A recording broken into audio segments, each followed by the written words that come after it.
Teacher ने आपको महाराष्ट्र में परदेसी कहकर बुला दिया और वो बात आपको बहुत बुरी लगी थी। हम परदेसी कैसे हो गए? मैं बाय बर्थ यहीं से हूँ, महाराष्ट्र से हूँ, मैं मराठी अच्छी बोल सकता हूँ और इसने परदेसी क्यों कहा? और मैंने कुछ होमवर्क नहीं किया था तो उन्होंने बहुत गुस्से में मुझे एक चपाटा लगा दिया मुझे, और उसने ये कहा कि ये परदेशियों के लड़के बस ऐसे आ जाते हैं, इनको कुछ पढ़ने लिखने में इंटरेस्ट नहीं था। तो वो मुझे बात बहुत अखर गई। टैग एजुकेशनल प्रोग्राम्स भी चलाते हैं। हर जगह पूरे भारतवर्ष में जाके टीचरों को ट्रेन करते हैं, बच्चों को इतिहास कैसे सिखाएं। 15 लैंग्वेज में, अलग अलग लैंग्वेज में उनके लिए यंग इंडिया करके मैगजीन छापते हैं जो लाखों की मात्रा में रहते हैं, उसको फ्री ऑफ कास्ट देते हैं। नमस्कार, महुआ खबर देख रहे हैं आप और मैं हूं आपके साथ अदिति। आज हमारे बीच एक ऐसे शख्स मौजूद हैं, या यूं कहें एक ऐसे हस्ती मौजूद हैं जिन्होंने हमारी धरोहर को प्रोटेक्ट करने के लिए, प्रिजर्व करने के लिए एक उम्र दे दी। जी, हम बात कर रहे हैं श्री अशोक सिंह ठाकुर जी की। इंटैक के चेयरपर्सन हैं और हमारे बीच मौजूद हैं, और आज हम उन्हीं से बातचीत करेंगे और जानेंगे तमाम बातें। अशोक जी, आपका बहुत बहुत स्वागत है। नमस्कार। सबसे पहले तो अशोक जी, आपसे ये जानना चाहेंगे कि इंटैक आपके लिए क्या है। आप यहाँ पर चेयरपर्सन के तौर पर बैठे हैं, आपके पास तमाम जिम्मेदारियां होंगी इसको लेकर के, लेकिन जो आपको अपने अंदर फील होता है इस कुर्सी पर बैठ करके, वो क्या होता है? देखिए, इंटैक जो है, मैं सबसे पहले बता दूं कि इंटैक का फुल फॉर्म है Indian national trust for art and cultural heritage. इसकी स्थापना 1984 में दिल्ली में ही हुई थी। इसका मेन मकसद एक ही है कि हम भारत की संस्कृति, उसकी विरासत को अक्षुण्ण रखें, उसको हम खराब होने से बचाएं, उसका हम संरक्षण करें, उसको रिस्टोर करें। और हमारी जो विरासत है, हमारी जो संस्कृति है भारत की, वो बहुत पुरानी संस्कृति है, बहुत विशाल संस्कृति है।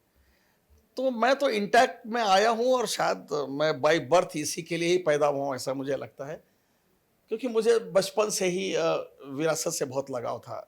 जैसा लोगों में होता है, अलग अलग शौक होते हैं लोगों के, तो मेरे लिए तो इंटैक ही हर सब कुछ है। इंटैक मेरी एक लाइफ का एक बहुत बड़ा पार्ट है। शायद मैं इसीलिए हूँ कि मैं इंटैक में जाऊँ और हमारी भारतीय संस्कृति का रक्षण करूँ।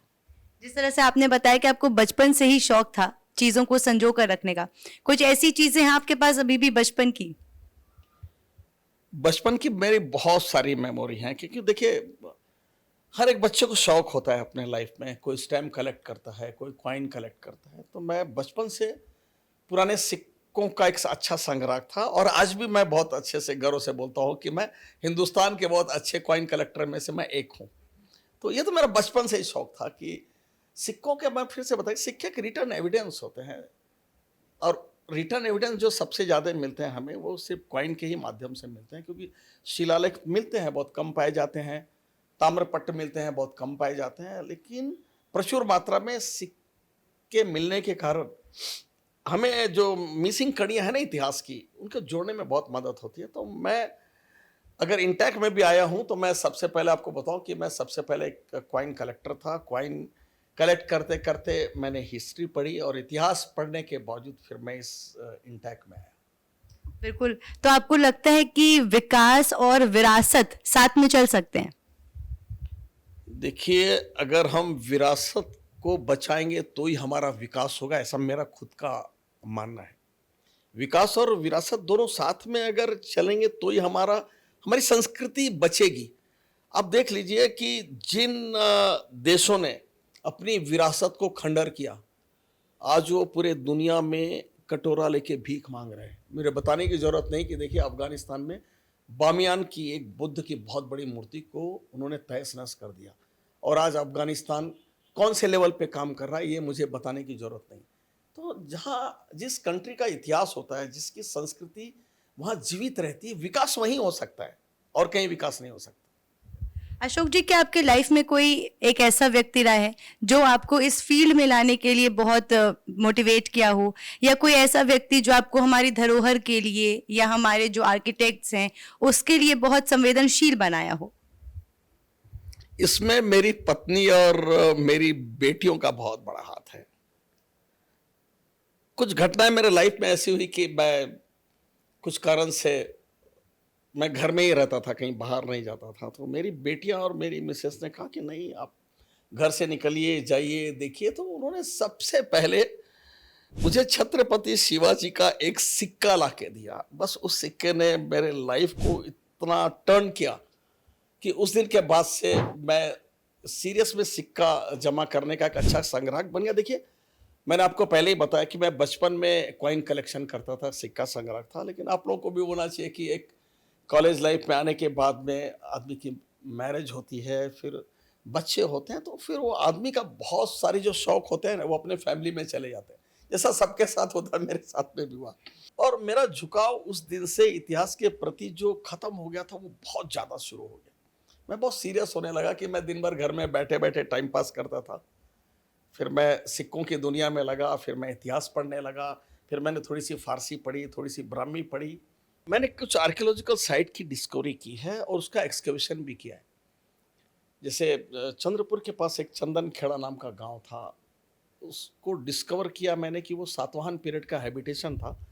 फिर सेंट्रल गवर्नमेंट से परमिशन लेके मैंने उसको एक्सकवेट किया। तो मुझे ये खुशी हुई कि जिस साइट को मैंने डिस्कवर किया और उस साइट का भी एक्सकवेशन मैंने किया, उसके कारण भी मुझे, क्योंकि देखिए मैं फिर से आपको बताऊं कि मैं कभी इतिहास का छात्र नहीं रहा, हिस्ट्री मेरा कभी सब्जेक्ट नहीं रहा, लेकिन मेरा एक पैशन रहा हमेशा कि मैं इतिहास के प्रति मेरा रुझान बोलिए, चाहे इतिहास के प्रति मेरा बहुत अच्छा झुकाव होने के कारण मैं इस फील्ड में आया और ईश्वर की कृपा से मैं आगे ही चला गया इस फील्ड में। बिल्कुल बिल्कुल। लेकिन अशोक जी, जो आजकल का यूथ है, यूथ क्या, हम बाकी लोग की भी अगर बात कर लें, तो जब से ट्रेंड हुआ है सोशल मीडिया का, रील्स का आप कह लीजिए, फोटोज का आप कह लीजिए, तो आपको नहीं लगता कि हमारी धरोहर केवल एक फोटो स्पॉट बन के रह गई है? जो उसको वैल्यू मिलनी चाहिए, शायद अब वो वैल्यू कम होती जा रही है। कि सोशल मीडिया आने के बाद में सबसे बड़ा यूथ में ये फर्क पड़ा कि जो यूथ स्मारकों के ऊपर एक हार्ट बना के अपना नाम लिखता था, कम से कम सोशल मीडिया के माध्यम से वो यूथ को ये समझ में आ गई कि ये हमारी विरासत है, इसको हमें नष्ट नहीं करना है, हमें इसको बचाना है। तो उसके बाद में सोशल मीडिया जब से एक्टिव हुआ, मैं आपको सही बताऊं कि तब से लोगों में अवेयरनेस बहुत है। देखिए, हर फील्ड में एक पॉजिटिव और निगेटिव दोनों बातें होती हैं, अच्छाई बुराई दोनों बातें होती हैं। तो मैं तो हमेशा एक भी पॉजिटिव वाला आदमी हूं, तो मैं हमेशा अच्छा सोचता हूं। और आज का यूथ भले रील बनाता होगा, उसको उसकी वैल्यू बहुत कम है, लेकिन रील बनाने तक वो रील वहां बनाएगा क्यों? सबसे पहली बात, वो रील इसलिए वहां बनाएगा कि उसको वहां का इंपॉर्टेंस मालूम है। आज अगर लोधी गार्डन में कोई जाके रील बना रहा है सिकंदर लोधी की स्मारक पे, तो उसको सिकंदर लोधी की जो स्मारक है वो बहुत खूबसूरत ढंग से बनी है, उसका आर्किटेक्ट बहुत अच्छा है, वो इसीलिए वहां जाके रील बना रहा है। तो ये एंगल से सोचिए, रील बनाना के मैं बहुत फेवर में नहीं रहता हूँ कि देखिए वो कोई एंटरटेन की जगह नहीं है। हमारी जितने भी विरासत है वो हमारे ज्ञान के मंदिर है, हम वहाँ अगर जाएं तो हम उस ज्ञान के मंदिर से कुछ सबक लें। लेकिन सोशल मीडिया है, रील का है, ये सब ठीक है, लेकिन इससे मुझे लगता है कि यूथ में अवेयरनेस है। अवेयरनेस लगती है आपको। अगर आपकी पर्सनल लाइफ के बारे में थोड़ा बात करें, जब आप स्कूल में थे तो एक बार आपकी टीचर ने आपको महाराष्ट्र में परदेसी कहकर बुला दिया और वो बात आपको बहुत बुरी लगी थी। वो किस्सा शेयर कर दीजिए हमारे साथ थोड़ा। देखिए, जब मैं प्राइमरी स्कूल में, नगर पालिका के स्कूल में, मैं चंद्रपुर महाराष्ट्र में जब पढ़ता था, तब मेरे टीचर थे और मैंने कुछ होमवर्क नहीं किया था, तो उन्होंने बहुत गुस्से में मुझे एक चपाटा लगा दिया मुझे, और उसने ये कहा कि ये परदेशियों के लड़के बस ऐसे आ जाते हैं, इनको कुछ पढ़ने लिखने में इंटरेस्ट नहीं होता। तो वो मुझे बात बहुत अखर गई। मैं अपने पिताजी के पास में गया, मतलब हम परदेसी कैसे हो गए? मैं बाय बर्थ यहीं से हूँ, महाराष्ट्र से हूँ, मैं मराठी अच्छी बोल सकता हूँ, इसने परदेसी क्यों कहा? तो मेरे बाबूजी ने बताया कि नहीं नहीं, हम लोग यूपी से आए हैं, तो यह एक लैंग्वेज है। जैसे हम हर को स्टेट को आप देखेंगे, जितने भी स्टेट के नाम है, मध्य प्रदेश, राजस्थान, ये वो, लेकिन अगर हम राष्ट्र की बात करते हैं तो एक ही ऐसा है कि जहां महाराष्ट्र लिखा है हमारे यहाँ पर। तो वैसे इनको लगता है कि हम अलग राष्ट्र से आए हैं, अलग देश से आए हैं। अलग से देश नहीं होता है, वो अलग यूपी से आने के कारण, जैसे मुंबई में लोगों को, यूपी वालों को भैया कहा जाता था, तो वैसे बाकी ये महाराष्ट्र में कई लोगों को वो लोग परदेसी बोलते थे, और कुछ लोगों ने तो अपना सरनेम ही परदेसी कर लिया। तो ये मुझे अखरा कि ये ठीक नहीं है परदेसी। फिर मैं जैसे जैसे मैं बड़ा हुआ और जैसे जैसे मैं पढ़ने लगा, तो मैंने खोजा कि हमें परदेसी क्यों बोला जाता है। तो चंद्रपुर के गजेटियर में जब मैं मेरे हाथ में आया तो मैंने ये देखा कि चंद्रपुर का जो किला था उसके आर्किटेक्ट तेल सिंह ठाकुर नाम के व्यक्ति थे, जो जाति के राजपूत थे। उस दिन से मैंने अपने हर स्पीच पे ये बताना शुरू किया कि हम महाराष्ट्र में हमारा अस्तित्व, हम परदेसी नहीं है, हम यहीं के हैं, हम इसी देश के हैं, इसी महाराष्ट्र के हैं, इसी भारत की मिट्टी के हैं, और हमने ही इतना बड़ा किला डिजाइन कर दिया है। हमारे लोगों ने शिवाजी, छत्रपति शिवाजी महाराज के फौज में भी जाके लड़ाई किया है। तो हमारी कौम का एक लड़ाकू स्वभाव होने के कारण हम लोग टिके रह गए, और आज भी हमारी कौम वहां पर है पूरी अच्छे से। आपको लगता है कि हम इतिहास को पीछे छोड़ते जा रहे हैं कहीं ना कहीं? देखिए, इतिहास को पीछे छोड़ते हम लोग जा रहे थे, अब नहीं जा रहे हम लोग। मुझे बहुत आश्चर्य होता है कि हकीकत है कि हमारा जो भी इतिहास है वो हमें कभी पढ़ाया ही नहीं गया। हमें वो इतिहास पढ़ाया गया, अगर देखा जाए तो हमें गुलामों का इतिहास पढ़ा, हमने अपने शौर्य वीरता का इतिहास नहीं पढ़ा। मैंने जब भी बचपन में पढ़ा तो शिवाजी महाराज का जब हम चरित्र पढ़ते थे तो 1 पेज का था, छत्रपति शिवाजी महाराज का चरित्र। महाराणा प्रताप का हमने देखा 1-1.5 पेज के ऊपर नहीं था। महारानी लक्ष्मीबाई का देख लीजिए, इतने बड़े बड़े जितने भी योद्धा, वीर योद्धा जिन्होंने इंडिया को कमांड किया, उन्होंने राज किया इंडिया पर, लेकिन उनका जो चरित्र था वो एक पन्ने में सिमट के रह गया।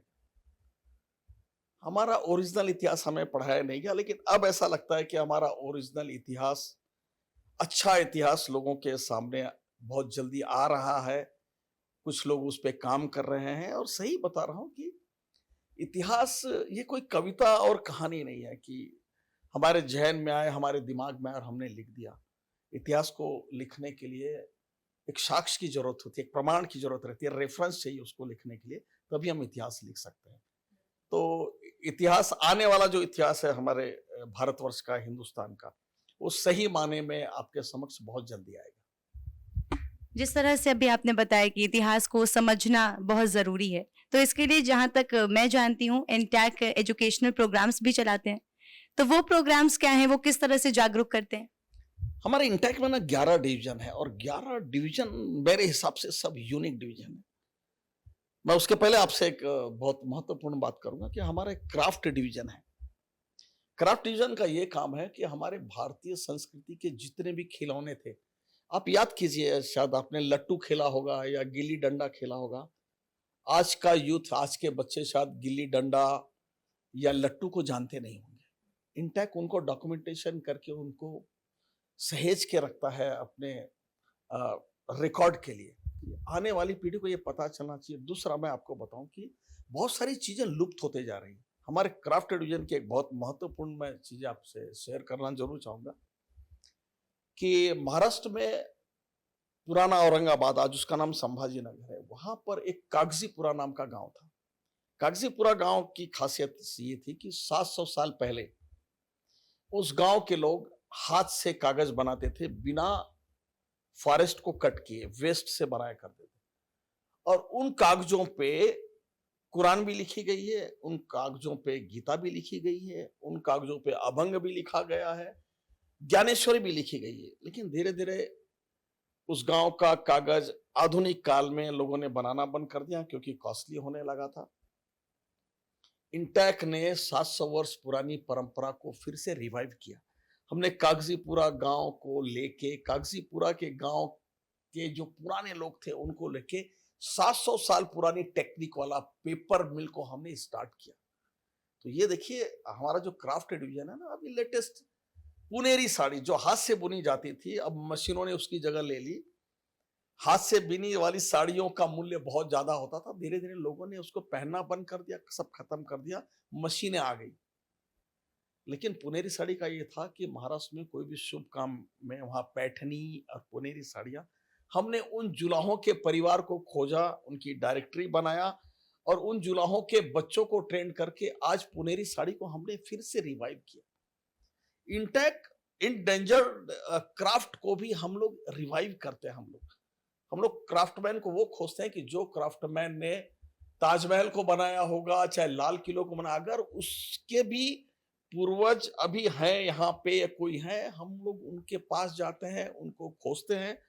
लेकिन बहुत सारे क्राफ्टमैन के परिवार वंश परंपरागत आज भी वही काम करते हैं, जो इंटेक के लिए बहुत सहायक है। और इंटेक की एक स्कीम है, हम एक हमारे पास एक कई स्कीमें हैं, हम उन सभी जो आर्टिस्ट हैं, क्राफ्टमैन हैं, उनको हर साल भारतवर्ष में चुन के उनके 1 लाख रुपए की, ऐसे 5 लाख रुपए की नगद राशि देके उसको इंटेक में हम सम्मानित करते हैं, उनकी डायरेक्टरी बनाते हैं, ताकि ये फ्यूचर में ये कौन से वंश का है, इसने क्या काम किया है और आज क्या काम कर रहा है, ऐसे लोगों की डायरेक्टरी भी इंटेक बनाता है। दूसरा जो आपने पूछा कि बच्चों के लिए हेरिटेज का, तो हमारे यहाँ हेरिटेज कम्युनिकेशन एक डिपार्टमेंट है, हमारी एक प्रिंसिपल डायरेक्टर है, वो उसको लीड करती है। तो हम पूरे भारतवर्ष में, देखिए, मैथ्स और हिस्ट्री, 2 सब्जेक्ट ऐसे कि बच्चे सोते हैं इसमें, लेकिन हमारी टीम ने इतना सुंदर उसको डिजाइन किया है कि बच्चों को इतिहास कैसे सिखाया जाए। अब हम तो जाके बच्चों को ट्रेन नहीं कर सकते हैं, तो हमने हमारे टीचर्स ट्रेनिंग एक प्रोग्राम बनाया है कि हम हर जगह पूरे भारतवर्ष में जाके टीचरों को ट्रेन करते हैं कि आप बच्चों को हमारे स्टाइल जो हमने डेवलप किया उससे पढ़ाइए बच्चों को। अब देखिए बच्चों को, और हम बच्चों के लिए करीबन 15 लैंग्वेज में, अलग अलग लैंग्वेज में उनके लिए यंग इंडिया करके एक हम मैगजीन छापते हैं, जो लाखों की मात्रा में रहती है, और हम उसको फ्री ऑफ कॉस्ट देते हैं बच्चों के। छोटे छोटे बच्चों के स्कूल में जाके हेरिटेज क्लब करते हैं, उनके लिए हम लोग हेरिटेज वॉक करवाते हैं, ताकि बच्चा जो है ना वो स्कूल में तो पढ़े, लेकिन साक्षात्कार भी उसका डायरेक्ट विरासत से हो।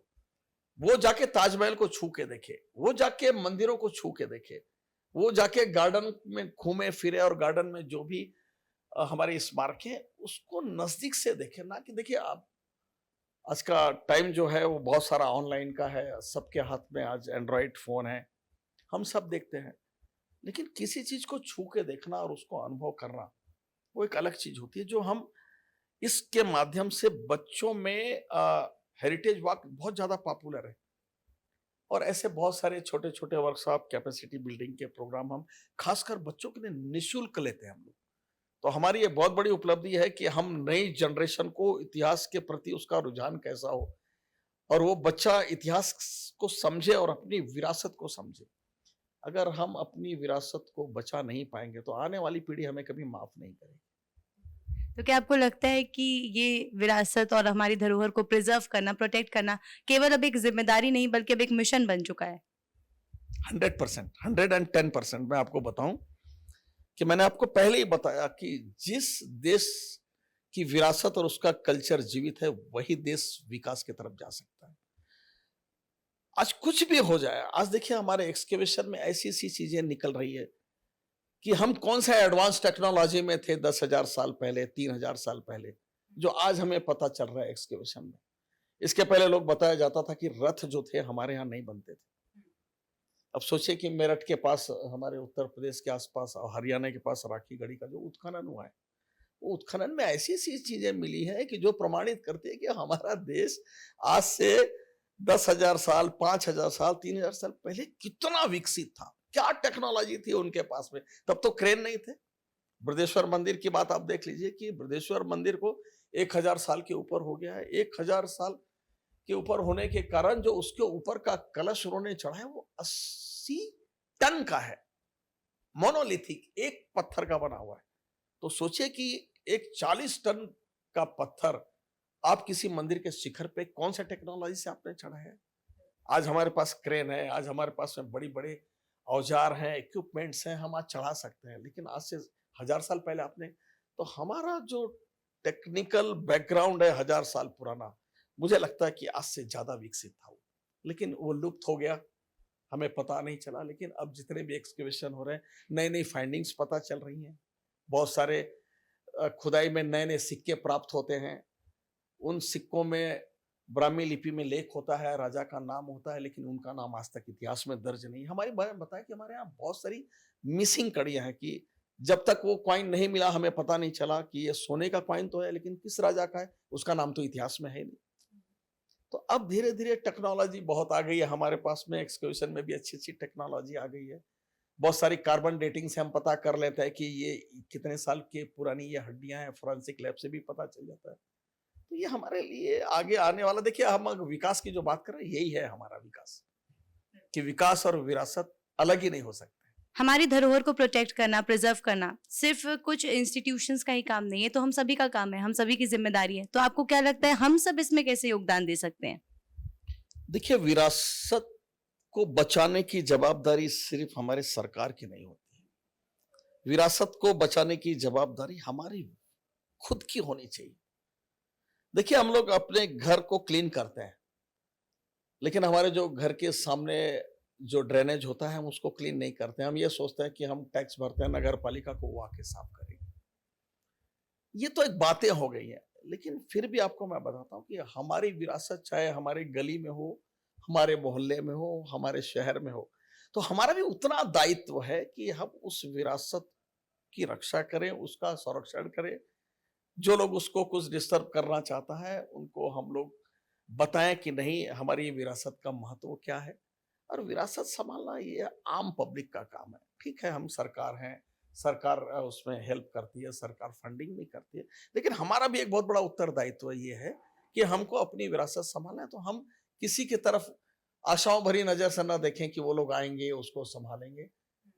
अगर जिन लोगों ने अगर ऐसा किया है तो मेरी तो उनसे रिक्वेस्ट है कि तब तक वो विरासत नष्ट हो जाएगी। अगर विरासत को बचाना है तो आपकी भी एक भारत के नागरिक की तरह, एक जवाबदार नागरिक की तरह हमारा एक फर्ज है कि हम अपनी विरासत को किसी के भरोसे ना सोच के हम उसको खुद संरक्षित करें। क्या इंटैक इसके लिए कुछ स्टेप्स उठा रहा है एजुकेशनल प्रोग्राम्स के अलावा? हम लोग नेचुरल हेरिटेज पे भी काम करते हैं। हम लोग नेचुरल हेरिटेज में भी हमारे पास बहुत अच्छी टीम है, क्राफ्ट हेरिटेज पे भी हमारे पास बहुत अच्छी टीम है, हमारे पास बिल्ट हेरिटेज की टीम है बहुत अच्छी, हमारे पास में इंटेक एजुकेशन जिसका नाम लिया, एक उसकी भी बहुत अच्छी टीम है। तो हम अलग अलग फील्ड में, देखिए हेरिटेज कोई एक ताजमहल ही है हेरिटेज ऐसा नहीं होता है। हमारी नदियां हमारा हेरिटेज है, हमारे पुराने जो 100 साल के ऊपर के जो हमारे बरगद के पेड़, पीपल के, वो हमारा हेरिटेज है। हेरिटेज तो छोड़ दीजिए, हम अपने अगर घर से हेरिटेज अगर शुरू करें तो हमारे नाना नानियों का जो भी सामान हमने यूज किया है, अपने दादा दादी का सामान हमने यूज किया है, हमने उनका रेडियो अगर सुना है, हमने उनका हुक्का अगर गांव में देखा, तो हमारा एक हेरिटेज का, हमारे एक लाइफ का पार्ट है। तो मैं फिर से बताऊं कि हेरिटेज सिर्फ स्मारक ही हमारे हेरिटेज नहीं है, क्राफ्ट है हमारा हेरिटेज। हमारे कल्चर, भारत में इतना विशाल कल्चर है और हमारी इतनी वैभवशाली हमारी समृद्धि, हमारी विरासत जो हमारे पास में, उसको समझते समझते हमें कई साल लगेंगे अभी। हेरिटेज और हमारी विरासत सबके पास किसी न किसी के रूप में घर में हमारे आसपास मौजूद होती है। हमें सिर्फ उसको परख के देखना होता है कि ये कितने साल पुराना है। हो सकता है कि 100 साल के पहले आपके घर में कुछ बर्तन हो, आपके पास 100 साल के ऊपर की कुछ बुक्स हो, बहुत लोगों के घर में पोथियां होती हैं हस्तलिखित। दैट इज, वो सब के सब हमारा विरासत है। अभी देखिए कि इस गवर्नमेंट ने ज्ञान भारतम करके एक बहुत बड़ा प्रोजेक्ट लॉन्च किया कि हमारी हस्तलिखित पोथियां, चाहे ताड़पत्र पे लिखी है, चाहे टेक्सटाइल क्लॉथ पे लिखी है, चाहे किसी भी माध्यम से लिखी हुई है, उसको हमें रजिस्टर्ड करा के, क्योंकि हमारा बहुत सारा ज्ञान हमारे पोथियों में दबा पड़ा है जिसका नॉलेज ही हमको नहीं है। मैंने आपको बताना कि एक्सकवेशन होने के बाद पता चला कि हम 10,000 साल पहले, 1,000 साल पहले कितने एडवांस थे। वो पोथियों को पढ़ के मैं भविष्य में आपको बताता हूँ, हमारे पास इतनी अच्छी अच्छी नई नई फाइंडिंग, नई डिस्कवरी आएंगी जो भारत को विकास के दृष्टि से एक अग्रणी पंक्ति में कभी न कभी खड़ा कर देगी। ज्ञान भारतम की स्कीम भारत। एक सवाल ऐसा जो शायद हमारे दर्शक भी जानना चाहेंगे कि क्या आज हम जिन श्री अशोक सिंह ठाकुर जी को जान रहे हैं, जो इंटैक के चेयरपर्सन हैं, क्या वो शुरू से ऐसे थे? क्या आप शुरू से ही धरोहरों से जुड़े हुए थे, या फिर वो युवा अशोक जी कुछ और ही बनना चाहते थे?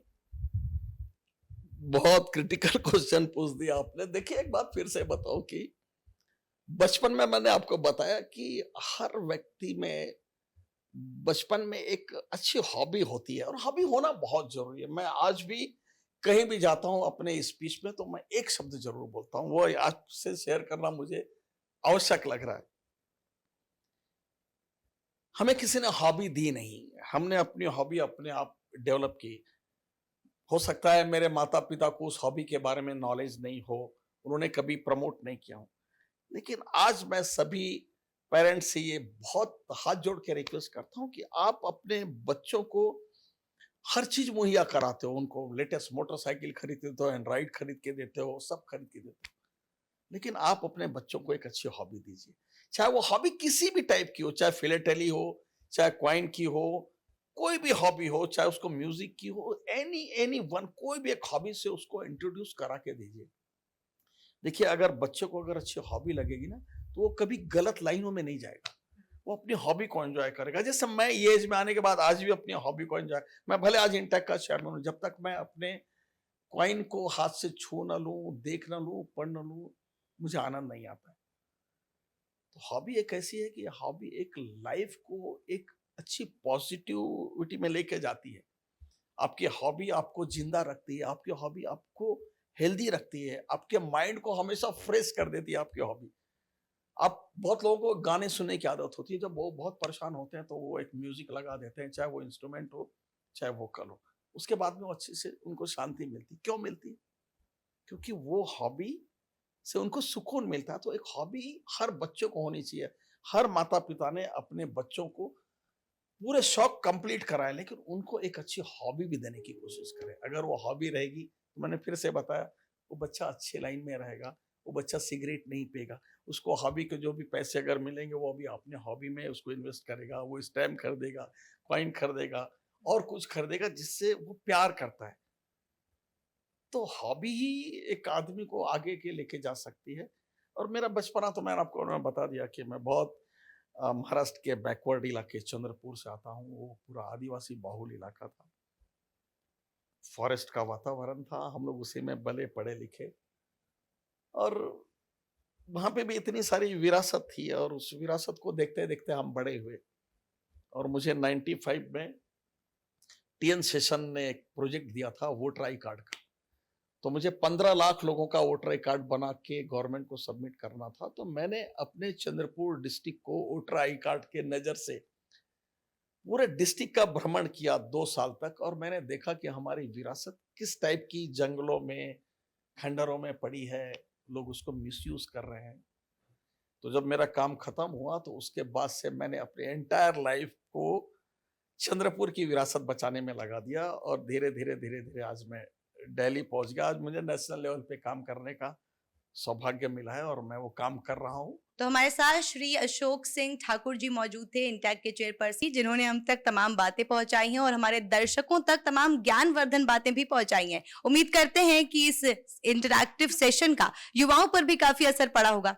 तो फिलहाल के लिए हमारे साथ इतना ही। आगे की तमाम ऐसी ही खबरों के लिए और जानकारी के लिए बने रहिए और देखते रहिए महुआ खबर।